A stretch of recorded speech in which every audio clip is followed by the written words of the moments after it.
Even though it's autumn and it's definitely dropping colder every single day, you still got to be careful with your plants, especially if they're in greenhouses, because today it seems very warm in comparison to what it has been the last few days. And if you're doing things like brassicas in your greenhouses, you need to move them out of the sun. They don't need to be in direct sun all day, and especially when it's hot, or they'll burn. Like these. If you look on top of those plants, you can see the leaves are curling and they've got little white bits on them. That's because it's too hot. The sun's burning these plants. So, easy to remedy, just move it into shade. Just put it under your bench or behind another plant so it gets that shade and avoids it burning. Also, that's something you're going to find if you water them without care. You need to bottom water, don't top water, or you'll burnt lot.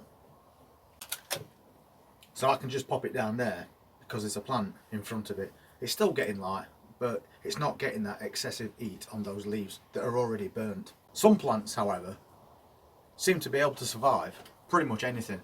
If you remember back in spring, we grew some pansies from seed.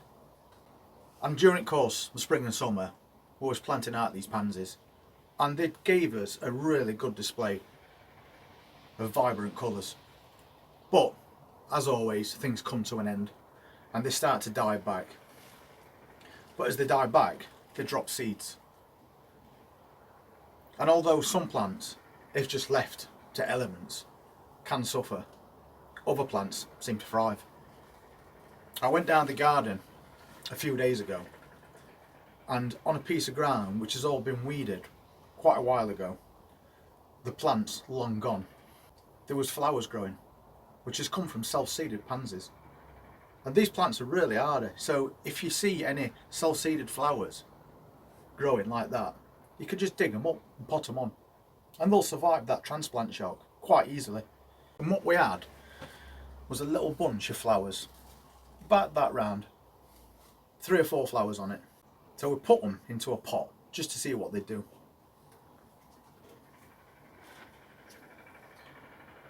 And that's that same plant now. Straight out of garden, self-seeded pansy. And it looks amazing. And it's got loads and loads of more flowers coming on it. And I have found over the years there's a bit of a misconception about pansies, because you get 2 seasons, and you get your pansies that you buy in spring, and then you get your winter pansies. Spring pansies and winter pansies are the exact same plant. There's nothing different about them. They're just grown at different stages of the year. And I have heard it said by people that when you buy your winter pansies, you've got to get specific winter pansies, but you haven't. The only difference is the time of year that these are planted. And that's why it's great when you plant them out in spring and summer, and you enjoy all that colour through season. And then eventually, as do violas and other flowers, they get tired and they die back. But at least you know it's not the end, because they'll just come back like that. And because I saw that, I had a wander around and I've noticed 4 or 5 more pansies that's just growing away happily on their own in ground, again self-seeded. So to give us a bit of colour through autumn and winter, we can just go and dig up these plants that's already been paid for and pot them on, and then we get us free flowers for the rest of the year. This container is actually a good example of what I've just been saying. We've got clematis growing in it right at the beginning of the season, and if you saw a previous video, we had a framework at back to wind this around. But all across the front we had pansies, and there were tiny little things that we put in that eventually filled out this entire container. They all died off quite a while ago, but they've dropped seeds, and there's little pansy plants in here that we can take out and pot on, and then we can grow those through autumn and winter. So in this container, these self-seeded pansies, little seedlings, but you can take them out, pot them on, right down there there's another one, and just there's a big clump altogether, and they're coming up everywhere. So there's quite a lot of flowers in there that we could just dig out and pop into a little basket or a pot. And then in this container where we've got these peppers, the same thing happened, because that container was on the floor in Container Garden, but there were some flowers close to it, and they self-seeded as well, which has now grown these. So again, we can pop those out and put them into a pot. So all I need to do basically is decide what I want to take, and because these are all so close together, I might as well take the old clump. So I can just basically dig in like that and pull all this out in one go.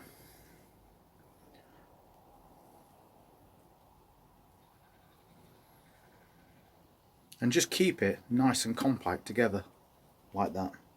And then I can just drop them into another pot, trying to keep them bunched together at the same time as best that I can, but they'll find their own way, that's not a problem. And then just carefully infill around edge.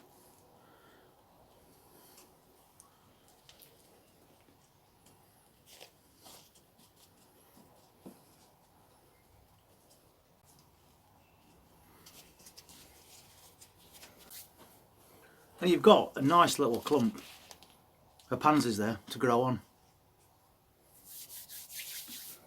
And they'll more than fill that pot. And then I'll just do the same thing with these. But these ones, we'll just carefully dig them out. Just go around the outside. We have got pepper plants in here as well, so that's pretty much freed all those off now. You can see quite a lot of roots on the bottom of there. Some nice flowers on top. And for these ones, because they're in a bit of a line, I'm just going to fold them in like that. Again, to make a clump, a more compact plant. And get rid of a bit of this excess root. And then we can drop them again straight in this pot and infill, taking care not to bury the plants.